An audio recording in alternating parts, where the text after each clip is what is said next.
You come out of dental school dangerously competent. It's scary enough. Some people will say it's dangerously incompetent too, because you don't really know what you don't know. I went to a course at Spear Education with Bob Winter, and it was eye-opening. One, how not as good as I thought I was, and how much better I got instantly after that course. If you have a practice, maybe you're thinking about bringing in an associate, thinking about bringing or creating a new practice or buying a second location, bringing something else in to where you go from being a single dentist owning one office to running a group with multiple offices. To go back to the financial stuff, obviously that's a big concern there, but you're also looking at how are you planning for your retirement. Hopefully you've been doing that early on. Welcome back to another episode of Dental Marketing Theory. I'm your host, Gary Bird. I'm the owner of SMC National, where we help offices just like yours level the playing field against the big guys out there so you can grow the way that you want, but you can't grow if you don't realize that there's different stages to the dental journey, and not all advice is for everybody.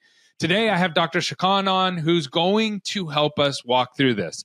Not only is he a partner and co-founder of Simplify Dentistry, but he's also a practicing dentist. So these are things that he's learned along the ways, as well as teaching others to do the same. And we're going to go over what a one-year dental professional should be thinking about, what a 5-year, what a 10-year, and what a 20-year dental professional should be thinking about. And the advice that you're going to get for these different stages is going to be radically different. So this is not a one size fits all. This is going to be specifically for you, depending on where you're at in your journey. This is super, super valuable. And I promise you, you're going to want to stay tuned. All right, we are live. And I love this framework that we've been talking about. 1 year, 5 year, 10 year, 20 years. I feel like a lot of times when I listen to podcasting and different just frameworks that people have out there, they don't take into account where somebody's at in their life. I was recently just in an investment group, and someone was like, is this a good investment? And everybody's like, well, how old are you? When are you planning on retiring? When? That's a great investment if you're 20, horrible investment if you're 70. And so the advice that we get really is important that we understand the time frames. So why don't we start at the 1 year mark, and then we'll work to the 5 year, the 10 year, and then the stuff that everybody wants to get to is like that 20 year mark. So why don't we start at the 1 year mark? What are some things that dentists should understand about being their first year in dentistry? Sorry for interrupting the show, but I got something special for you. So we only got 27 more seats at our in-person event. We're going to be helping you grow in 2026. We're going to be putting together a growth map for you, helping you with attracting the right kind of team members, attracting the right kind of patients, and getting your systems in place for next year so you can actually grow. Now, this event is normally $499, but I have a discount code down below for $199. Make sure you sign up right away. There's only a few seats left. We look forward to seeing you soon. Now back to the show. So thanks again for having me on. This is great. One big thing we always talk about is, and a lot of my peers and I will say this too, you come out of dental school dangerously competent. You know, scary enough. Some people will say it's dangerously incompetent too, because you don't really know what you don't know. You don't really know what you do know. A lot of people come out of dental school thinking that they're really great at a certain aspect of dentistry. And you find out, I mean, it can be humbling, and every dentist is going through it, where you're not as, oftentimes you're not as good as you think you are. Sometimes you're a lot worse than you think you are. And in a very rare instance, you're actually better than you think you are. So for the first year dentist, and I can think back, I mean, I've been doing this 10 years now. I think back on my own situation. I had some confidence about certain things in dentistry. I got good training at Carolina, and I owe a lot to my mentors there. But, you really need to focus on, kind of the core basics of dentistry. You need to be able to do your normal composite fillings and do those exceptionally well, cut a good prep. With crowns, everybody loves to do crowns. You've got to be able to cut a good crown prep and know what a good crown prep is. For me, I think I started doing continuing education in my first year, which a lot of guys and girls don't necessarily do. But I went to a course at Spear Education with Bob Winter, and it was eye-opening. One, how not as good as I thought I was, and how much better I got instantly after that course. That course was probably a little bit later on. That was closer to my 5-year mark. But, other education stuff that you do that just builds off of the foundations in dental school. When you come out, you have the foundations and that's it. There's a lot of talk that dental school sometimes needs to be longer than it is. I don't necessarily agree with that, because I think people would go crazy if they had to go longer. and with what the cost is now too. But I think you've got to just focus on the basics as a 1-year dentist and get yourself, educated and do continuing ed that'll help make you better. So it's fundamentals. It's like when you're in basketball, it's like, hey, we get it. You understand basketball, but can you make a free throw? Can you jump off the right proper foot when you're doing a layup? And to lay up, things like that. You've got to be able to do the basics and, some of the advanced fundamentals that first year out. Yeah. And so nobody likes hearing that. So that's the hard truth. So we're looking at 1 year, 5 year, 10 year, 20 years. So now let's talk about 5 years. What should a dentist be thinking through at that 5-year mark? So 5-year mark, you've worked in a practice or two, probably by then you're starting to think really hard about owning a practice, or maybe you've gotten in that spot where where you're partnering up, you're an associate, you're a partner, maybe you're an outright owner. For me, it was, around that mark where I took over my practice. And, from 1 to 5, you're working on those fundamentals of clinical stuff. We don't get an education in dental school on the business side and the operations side, really, of a practice. So hopefully from 1 to 5, you've started to learn that stuff from the practices you're in, the mentors, the business side people. So, in that point, you've got to figure out the business side, the financial side, and while still building on your clinical stuff too. So that's where the more focusy comes in. That's where I took my winter score. So that, around that stage of my career, and you take other advanced things, you start figuring out what continuing ed group really works for you. There's, a bunch of big ones like Spear and Coyce and Pankey. Some of that stuff works for some people and connects, some it doesn't connect with them. For me, Spear was a great choice. It made a lot of sense to me. It made dentistry easy to understand. And, being in the South in the winter, it's nice to go to Scottsdale where it's warm and sunny and, gives you a good break. So that's the kind of stuff I'd look at as a 5-year dentist, is building on those foundations and then learning more about the other sides of dentistry that aren't just the clinical, the operational, the financial aspects, and making sure you're starting to build your own financial success and not rely on somebody else's. Yeah, that's a great point. So right out of school, 1 year, you are just focusing on the fundamentals. 5 years, you're building on those fundamentals, expanding on those, but then starting to learn the other sides of it. And some of it you do pick up through osmosis, right? You work into practice and you're like, this is not the right way to schedule patients. You know what I mean? And you learn the way not to do things a lot of times, depending on who you're working for, or some people, the way they are doing them correctly. And then what shifts at that 10-year mark? So now we're talking about the 35-year-old dentist. What kind of changes there? So I think by then you've gotten your practice, you've gotten your job, you're hopefully in that point of where you're, building, if you have a practice, maybe you're thinking about bringing in an associate, or you're thinking about bringing or creating a new practice or buying a second location, bringing something else in to where you go from being a single dentist owning one office to running a group with multiple offices. To go back to the financial stuff, obviously that's a big concern there. But you're also looking at how are you planning for your retirement? Hopefully you've been doing that early on. It's very rare in my interactions with other dentists that any of them are really planning for retirement in that 1 to 10 year range. Hopefully you've had kids, you're starting to think about all that stuff, and then you're building on that and seeing, if there's a little, fork in the road for you. Are you going to start being a guy or girl that does more Invisalign or implants? Are you going to start doing more complicated procedures? Do you still like to do root canals? One of my old mentors, told me, he's like, I can tell you the exact date that I stopped doing root canals. And it was one of the best days of my life professionally. So I stopped doing root canals a long time ago, and I'm glad I don't do it. I don't really even take teeth out unless I can take them out on a kid almost with my fingers. I've never liked taking teeth out. It's just not my thing. You start figuring out what you like to do in dentistry, what you don't, and you form that niche and you're looking at those angles. Okay, so you're at 10 years, you can start being a little bit picky about the kind of treatment that you do. But early on, you don't get to be picky because you have to understand it. Is that right? Especially when you're working for somebody else, you do what your boss tells you to do. And if you can't do it, then they're going to, maybe find somebody else that can. So, if you've got your own practice, you can funnel it in for what you want to do. And there's also a difference between being scared to do something because you just don't have the experience, and then having the experience in doing something and saying, I don't like doing that. I think about myself and my business as I grew over the years. I used to be the CEO, chief everything officer, right? The janitor, the guy answering the phones, everything. And then one day I was like, man, if I could just manage accounts, I'd be really happy. And then once I got to that point where I could actually manage every account, I'm like, I don't want to do this every day. And then I was like, man, if I could just do sales, that would be amazing. And I got to the place where all I did was manage sales. And I was like, dude, I do not like this. And then I wanted to just manage people. I was like, if I could just manage people who are doing the thing, that would make me really happy. Guess what? I was not happy doing that. And so the one thing that I've learned is just like, I got to keep doing something new. I'm really good at getting hard things off the ground.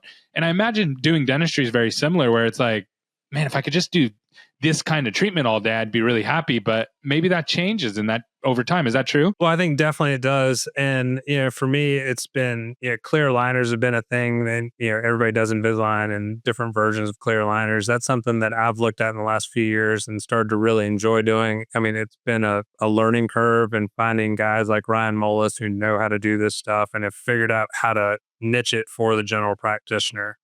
When I was in dental school, I remember one of my mentors was the guy who ran our orthodontics program for undergrads. And day one, orthodontics was, if you want to be an orthodontist, focus on this.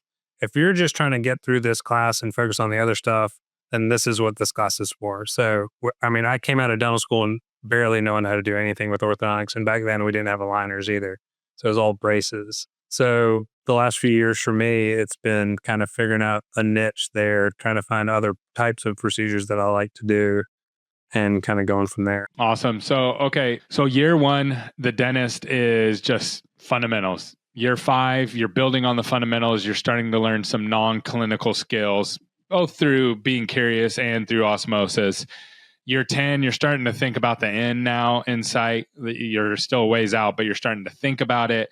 And you're starting to figure out, okay, what path do I want to go down? Do I want to build a multi-location? Do I want to just build one super GP practice? Do I want to have a bunch of associates? What kind of treatment do I want to do? Et cetera, et cetera. What's the 20-year dentist look like? So 20 years. So my brother is a partner in this with me. Doesn't like to admit that he's been doing this as long as he can, has. I think he's 23 years out now. So when we have these conversations, he's a great sounding board for me on this sort of stuff too. But it's, at his point, he's starting to think about transition. I've been doing this 23 years. How much longer do I want to do it? What kind of practice do I want to have? Have I actually is 54. So, what kind of practice do I want to have? Do I want to bring in somebody else to be the heir apparent? Do I want to go through that process? We talked to Greg Kinzer, who had worked with Frank Spear for a long time. And I think Greg said he was associate number 7 for Frank before. So, Frank's one of the greatest dentists in the world. If it takes Frank Spear 7 associates to find the right one, then you got to think as, a non-Frank Spear dentist, it's going to take you time to find the right partner if that's what you want. And I got another friend in town that has been doing about as long as my brother, and he bought out his partner who was older, and he's bringing in an associate, and he's going through the ebb and flow and the highs and lows of that too. When, he had been a partner with one guy and now he's the guy. And it's, there are new challenges that you face at that point in your career too.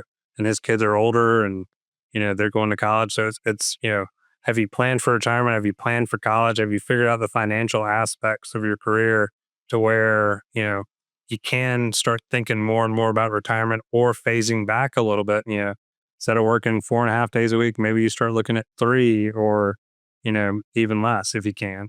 It's all what you're willing to do. And I think one of the hardest things for any of us that have been doing this for a while, and you're locked into working X amount of time, is to be conscious enough to take that step back and know that that's actually a good thing for you. So I just ChatGPT'd it. What was the average age for retirement for dentists in the US? It's 69 years old, which is about 7 to 5 years beyond everybody else, like the average. Just why is that? So I think a lot of us don't know how to let go. And going back to what we've talked about too before, is dentists are horrible planners. I mean, we make a good living. We do a job that provides us a great quality of life, but for one reason or the other, you get to that point where you're having that meeting with your financial planner and they're like, cool, I want to retire in 5 years. Well, guess what? You can't. You've got to work longer. So, okay, I want to dive into that because that's so confusing to me because dentists are extremely detailed. They're perfectionist and they're like, man, I work in marketing. So it's like, if we have one typo on the website, the doctor's tearing everything apart, and then I train my team. I'm like, guys, one typo creates 10 hours, 10 to 20 hours of work for you that this dentist is going to tear everything to shreds because you forgot a period. You know what I mean? And it's like, they're so detailed, but they also miss the bigger picture in business or retirement or these.